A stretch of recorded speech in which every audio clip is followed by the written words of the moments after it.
আমি পাখির কাছে বললাম, নদীর কাছে শোধালাম। আমি পাখির কাছে বললাম, নদীর কাছে শোধালাম।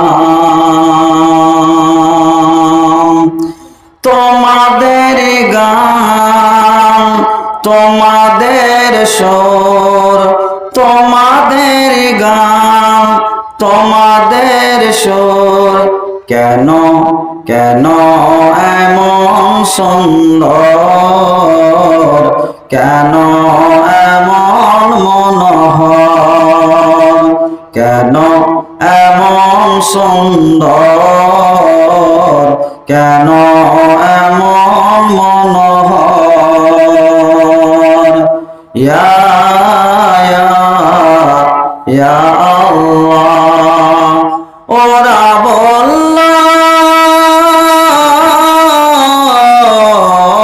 শুধু বলল আমাদের কণ্ঠে স্রষ্টার নাম, অঙ্গে অঙ্গে তার সৃষ্টির দান। আমাদের গান, আমাদের সুর, আমাদের গান, আমাদের সুর, তাই তো এমন সুন্দর, তাই তো এমন মনোহর, তাই তো এমন সুন্দর, তাই তো এমন মনোহর। ইয়া ইয়া ইয়া আল্লাহ, ইয়া ইয়া ইয়া আল্লাহ।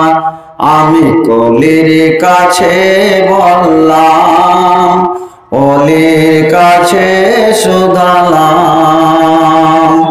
আমি কলির কাছে বললাম, অলির কাছে শোধালাম।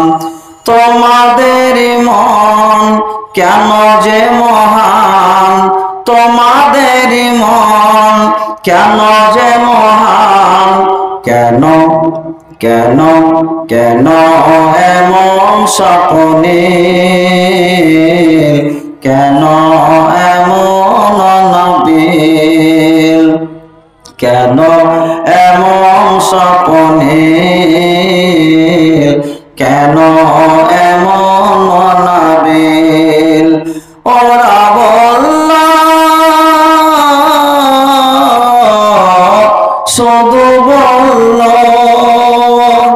আমাদের কণ্ঠে, আমাদের কণ্ঠে স্রষ্টার নাম, অঙ্গে অঙ্গে তার সৃষ্টির দান, অঙ্গে অঙ্গে তার সৃষ্টির দান। মর্মে মর্মে তার শরণ আনলাম। আমাদের মন, আমাদের প্রাণ, আমাদের মন, আমাদের প্রাণ, তাই তো এমন স্বপ্নে, তাই তো এমন নবীল, তাই তো এমন স্বপ্নে, তাই তো এমন নবীল। ওরা বলল শুধু বলল আমাদের কণ্ঠে স্রষ্টার দান, মর্মে মর্মে তার শরণ আনলাম। আমাদের মন, আমাদের প্রাণ, আমাদের মন, আমাদের প্রাণ, তাই তো এমন স্বপ্নে, তাই তো এমন নবীল, তাই তো এমন স্বপ্নে, তাই তো এমন নবীল। ইয়া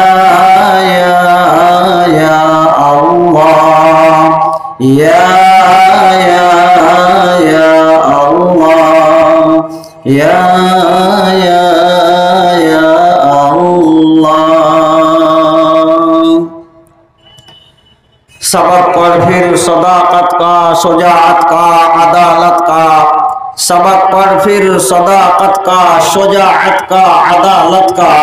काम लिया जाएगा तुझसे दुनिया की इमामत का। आज के महती सभार सुयोग्य सम्मानित सभापति साहेब, मंचे उपविष्ट ओलामा इकराम, सम्मानित आमार सामने बसे थाका श्रोता मंडली, पर्दार आड़ालेर पर्दानासीन अबला सरला मा ओ बोनेरा, प्रशंसा मात्रई महान आल्लाह पाक रब्बुल आलामीनेर, जिनि आमाके आपनाके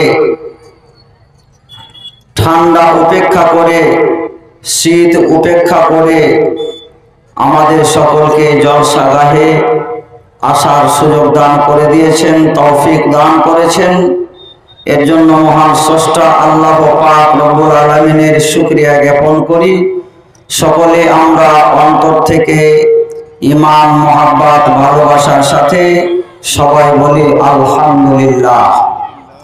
অতঃপর শ্রেষ্ঠ নবী, নবীকুলের শিরোমণি মা আমিনার লাল তাজেদারে মদিনী ও মক্কি আহমদে মুজতবা মুহাম্মদুর রাসূলুল্লাহ বলুন সাল্লাল্লাহু আলাইহি ওয়াসাল্লামের উপর শত কোটি দরুদ ও সালাম, অগণিত অসংখ্য রহমত বর্ষিত হোক। আল্লাহুম্মা সাল্লি আলাইহি আল্লাহুম্মা বারিক আলাইহি। বেয়াদান ইসলাম, কোরআন মাজিদ থেকে একখানা আয়াত আপনাদের সামনে পরিবেশন করেছি, তেলাওয়াত করেছি। তার সঙ্গে একটা হাদিস, আল্লাহর রাসূলের হাদিস আপনাদের সামনে পরিবেশন করেছি। এটাকে সামনে রেখে ইনশাআল্লাহ আমি চেষ্টা করব কিছু ভালো কথা বলার, উপদেশমূলক কথা বলার চেষ্টা করব।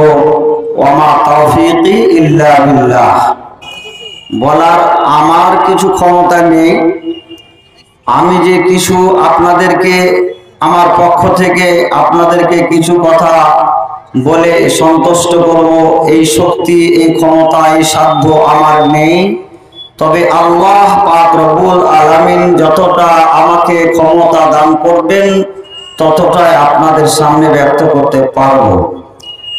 বেরাদানি ইসলাম, আল্লাহ পাক রব্বুল আলামিন মুমিন সম্প্রদায়কে মাঝে মধ্যে তারা যেন ঈমান হারা না হয়ে যায়, তারা যেন দুনিয়াদারিতে মশগুল না হয়ে যায়, তারা যেন দুনিয়ার কাজে ব্যস্ত না হয়ে যায়, তারা যেন আল্লাহকে ভুলে না যায়। এই জন্যই আল্লাহ পাক রব্বুল আলামিন মাঝে মধ্যে মুমিন সম্প্রদায়কে সজাগ সাবধান করে থাকেন। এই আয়াতের মধ্যেও আল্লাহ পাক রব্বুল আলামিন মুমিন সম্প্রদায়কে সম্বোধন করে, লক্ষ্য করে ডাক দিয়ে বলছেন যে হে আমার মুমিন সম্প্রদায়, বান্দা ও বান্দিরা, যারা আমার উপরে ঈমান এনেছো, যারা আমার প্রতি বিশ্বাস স্থাপন করেছো, তোমাদেরকে দুটো জিনিস থেকে সজাগ করে দিচ্ছি। আল্লাহ কি বলছেন? দুটো জিনিস থেকে তোমাদেরকে সজাগ সাবধান করে দিচ্ছি। সেই দুটো জিনিসের মহাব্বতে তোমরা কখনো পড়বে না।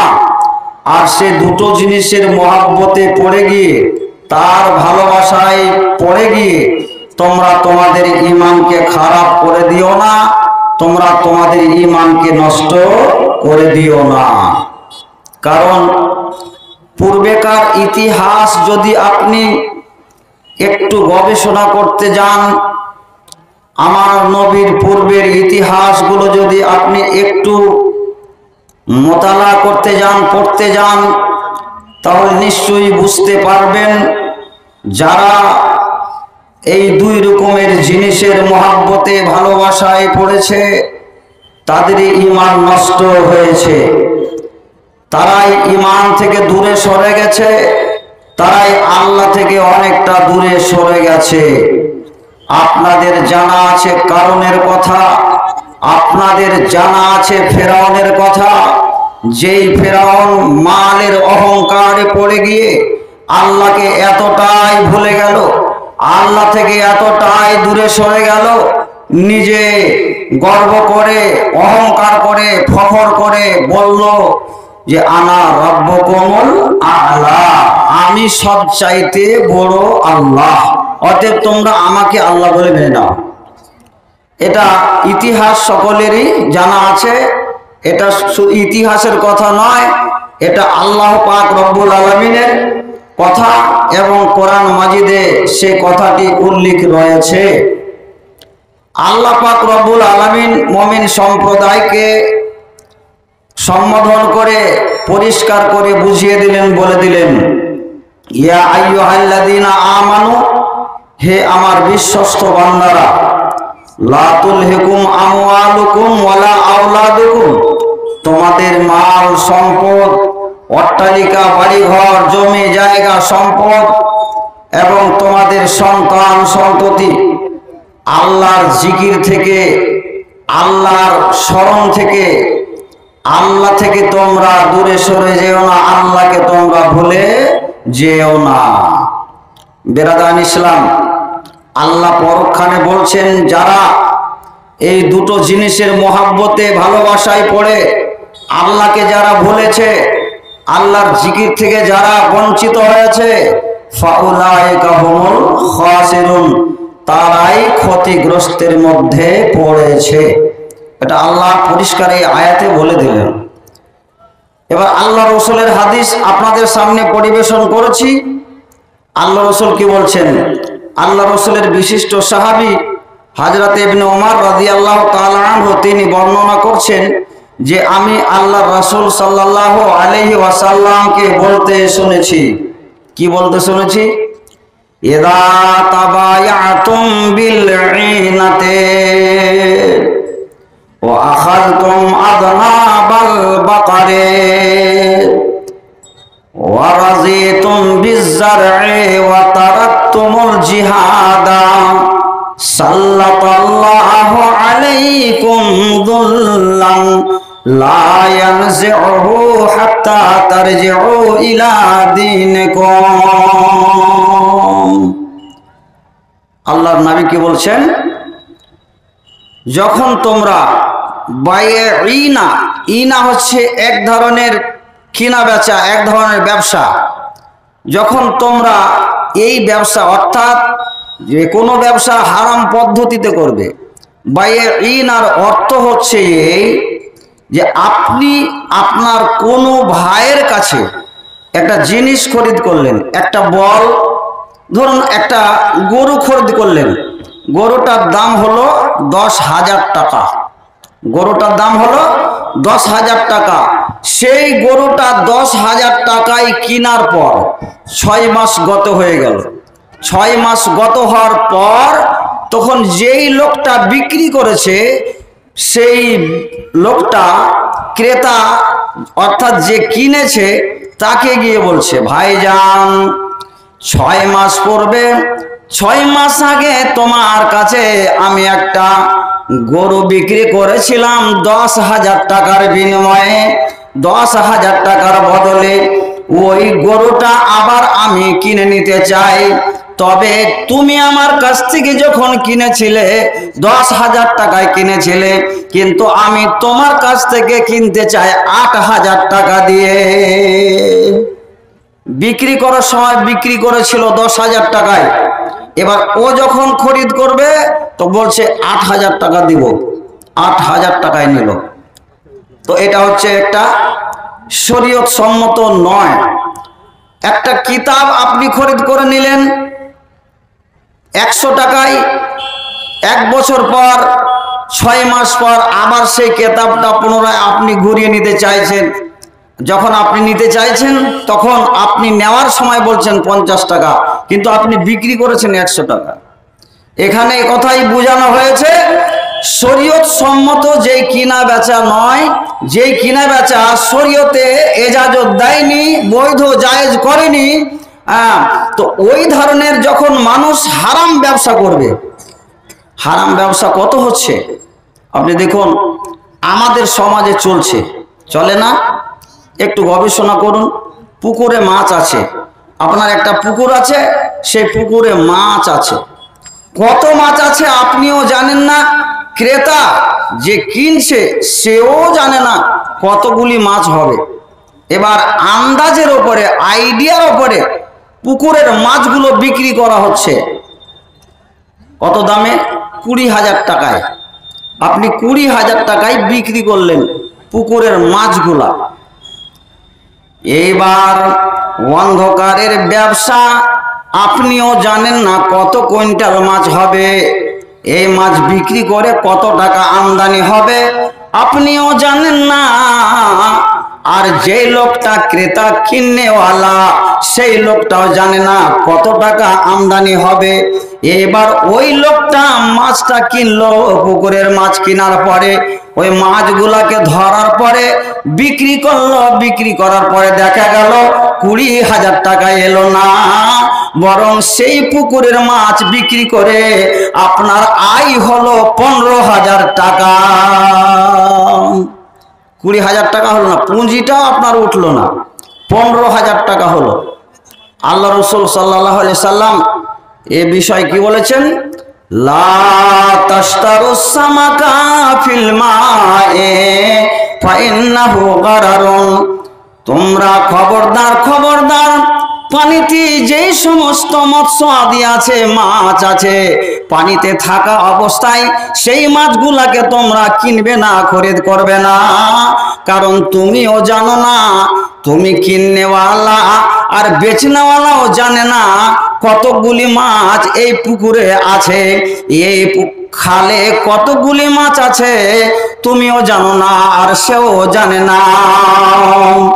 অতএব এটা হচ্ছে ধোঁকাবাজির ভাই, এখানে ধোঁকাবাজি চলবে না। আল্লাহ রসুলের সম্ভ্রান্ত সাহাবী হযরতে আবু হুরায়রা রাদিয়াল্লাহু তাআলা আনহু হাদিসটা বর্ণনা করছেন। আল্লাহ রসুল সাল্লাল্লাহু আলাইহি ওয়াসাল্লাম একদিন মদিনার বাজারে গেলেন। মদিনার বাজারে যাওয়ার পরে দেখলেন কিছু খাদ্য আছে, বিক্রি করতে এসেছে কিছু লোক খাদ্য নিয়ে। আল্লাহ রসুল একটা বস্তায় হাত ঢোকালেন। হাত ঢোকার পরে আল্লাহর নবী যখনই হাত ঢুকিয়েছে, উপরের খাদ্যগুলা যেন শুকনো আছে, আর যখনই আল্লাহর নবী ভেতরে হাত ঢুকিয়েছেন, কিছুটা ভিতরে যখন হাতগুলো গিয়েছে, আসাবাত আসাবিহু বালালাম, আল্লাহর রাসূলের হাত যেন ভিজা ভিজা অবস্থা মনে হচ্ছে, আঙুলগুলা যেন ভিজে গেছে। যে হাতখানা বস্তার মধ্যে ঢুকিয়েছিলেন সে হাতখানা যেন পানিতে যেমন ভিজে যায় তেমনি ভাবে ভিজে গেছে। আল্লাহ রাসূল সাল্লাল্লাহু আলাইহি সাল্লাম বলছেন, মা হাজা ইয়া সাহিবাত তাআম, এই খাদ্য বিক্রেতা, এই দ্রব্য বিক্রেতা, তোমার এই অবস্থা কেন? এই জিনিসটা কি দেখছি, আমি উপর থেকে নিচে হাত ঢুকালাম, তোমার হাতের আঙুলগুলো, হাতখানা যেন ভিজা অবস্থায় দেখছি, মনে হচ্ছে গমগুলো ভিজা আছে, দ্রব্যগুলো, খাদ্যগুলো যেন ভিজা অবস্থায় আছে। এই অবস্থা কেন দেখছি তোমার এই খাদ্যের, এই দ্রব্যের?